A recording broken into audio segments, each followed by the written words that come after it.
The Butcher. No, not that one in the corner shop, this one. This directed weapon is obtained by getting the Araxia medal on 5 LMGs from the TR Heavy Assault's arsenal. The Butcher was set to be changed to a belt-fed LMG capable of consistently putting out fire for over 45 seconds, but due to complications with the coding it couldn't be done. I delayed this review expecting those changes, but with confirmation there won't be any now, here's my review of the Butcher. The question from most players being, is it worth getting? The Butcher is of course a souped up version of the Carve, the starter LMG. The differences on the Butcher being a maximum rate of fire of 769 RPM, 150 rounds in the mag which reload just as quick as the 100 mag on the Carve, and slightly better hipfire accuracy. So how do these stats translate to gameplay? The 769 RPM is now the actual rate of fire with the removal of the old spin up mechanic. This used to mean it started firing at 750 RPM and took around 0.3 seconds of continual fire to reach its maximum 780 RPM. But now the 769 is standard, still giving the weapon a higher rate of fire than any other LMG in the game. This still doesn't change the fact that the weapon is not as accurate as the TR favourite, the MSWR, or the T9 Carve with the Ford grip. With the MSWR you can get away with holding the trigger, but with the Butcher you will need to burst fire to counter the recoil and avoid the kicks. And unlike the T9 Carve you can't attach a Ford grip to the Butcher, so you're going to have to deal with the standard horizontal recoil.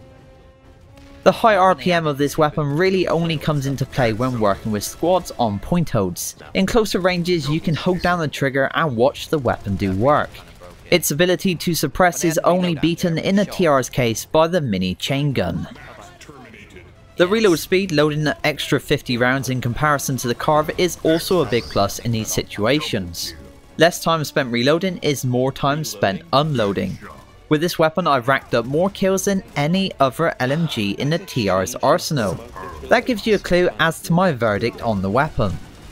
The slightly better hipfire also allows you to be more versatile than you were with a Carve, but it still remains fairly spread out, so aiming down sights with this weapon is nearly always recommended.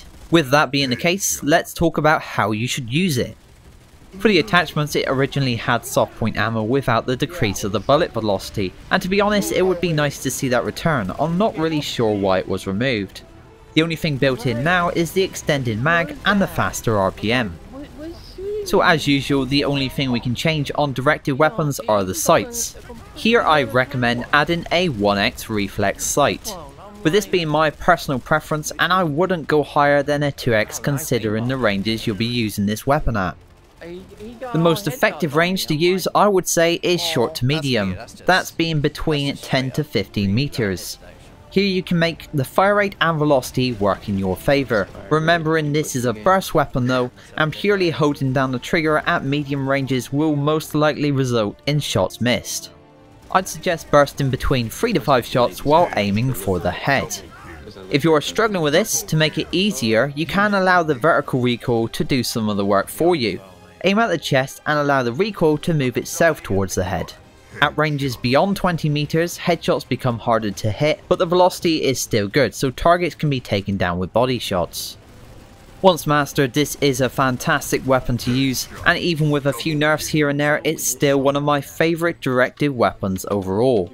It actually feels like a reward to me, which is great as some directed weapons, track shot, don't. I raxed the Butcher long ago, but I still find myself using it for enjoyment as it suits my gameplay down to a T. I usually run heavy assault with nanoweave and adrenaline. The adrenaline shield requires kills to stay online. When using this combination alongside the Butcher, room clears are so much fun. With no need to reload every 5 seconds, the Butcher simply put is built for it. So is it worth getting? In my opinion, definitely. Get it and slaughter. If you've enjoyed this weapon review, found it helpful or informative, please leave a like and don't forget to subscribe for more reviews, updates and gameplay. Thanks for watching and I'll see you next time.